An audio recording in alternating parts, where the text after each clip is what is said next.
Okay, foundational things.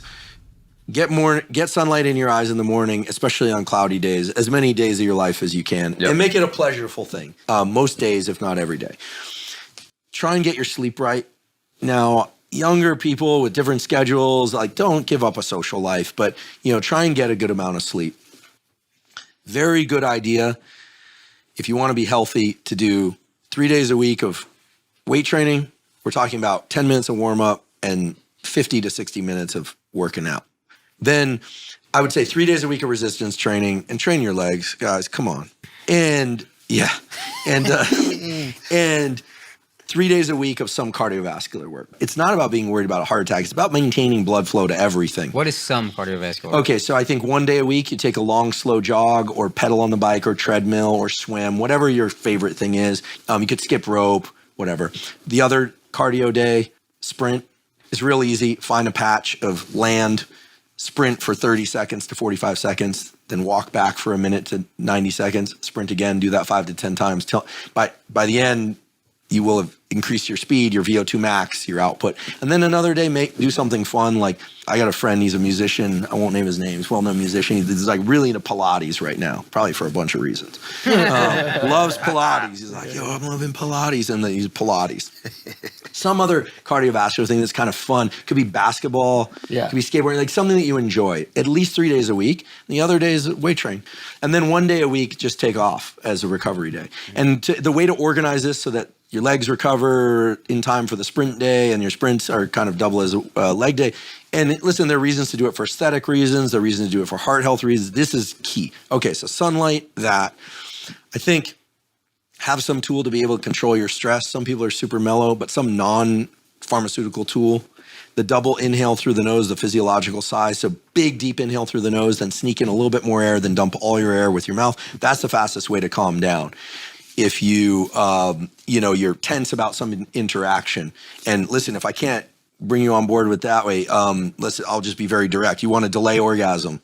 It works for that too. Because remember, orgasm is a increase in the what we call the sympathetic tone of the nervous system. It's actually kind of like the stress response. And then comes the relaxation afterwards. So, it's sort of like, if you need like an incentive. For real. Well, and in the tantric community, they talk about using this type of breathing for couples to be able to have sex for long periods of time, to be able to explore the different forms of sensual connection. You know about the retrograde ejaculation thing, right? No. Well, this is crazy. So and I have a story that you have to be careful with this, not to get too wild with this. So there is this thing about, there's a lot on the internet about semen retention and chi, right? Yeah. After orgasm, here we're talking about males and females, but in males, after ejaculation, there's an increase in the hormone prolactin, which makes you very mellow.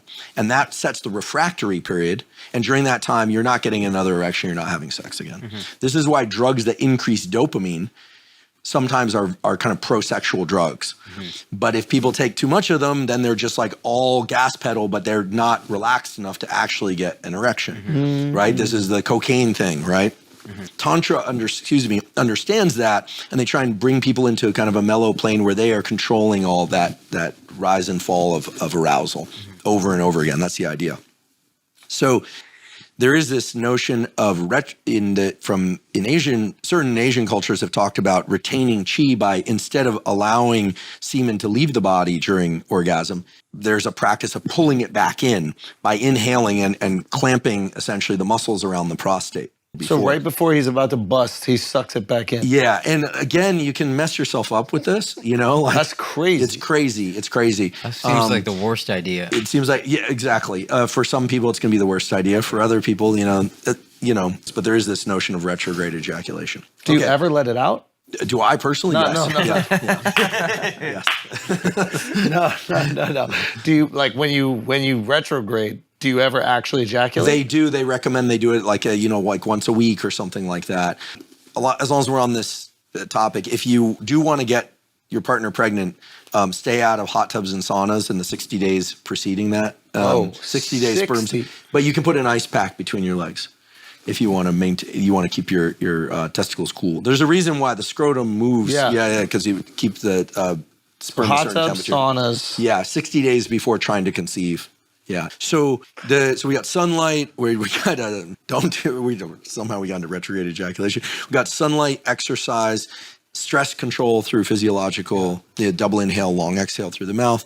Try and be a nose breather and not a mouth breather. Listen, I also think it's a really good idea, in addition to seeking good social connection, et cetera. I think it's good to have some practice that makes you more resilient. And I'm a big fan of cold showers and ice baths and cold. Put yourself into uncomfortable cold 3 or 5 days a week. It's not about the metabolism increase as much as is the mental training of doing something that sucks. I mean, David Goggins has this right. And actually, this brings us back to this the importance of story.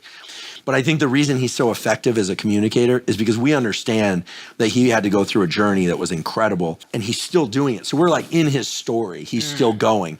And so I think all of us would do well, to push ourselves to be uncomfortable. And then in the cold, what's beautiful is after you get out of the cold, you do a minute or 3 minutes of cold or get in the ice bath or whatever it is, you get this huge long-lasting surge in dopamine that sets your mood and your positivity for hours and hours. This has been shown by data. Wow. And so I think it's a wonderful tool. And these are basically zero-cost tools. They take time. Yeah.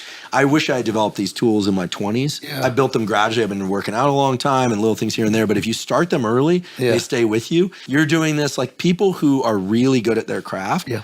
Invest in taking really good care of themselves. Yeah. And then, of course, that includes avoid toxic relationships. Mm-hmm. Just avoid them. They ruin people's lives. They'll ruin your life. Like, just do your best to be in healthy relationships, and then everything's good. And I don't say that lightly. Like, that's a big one. Those would be the recommendations. There are a bunch of others, and I'll keep spouting them out on the internet.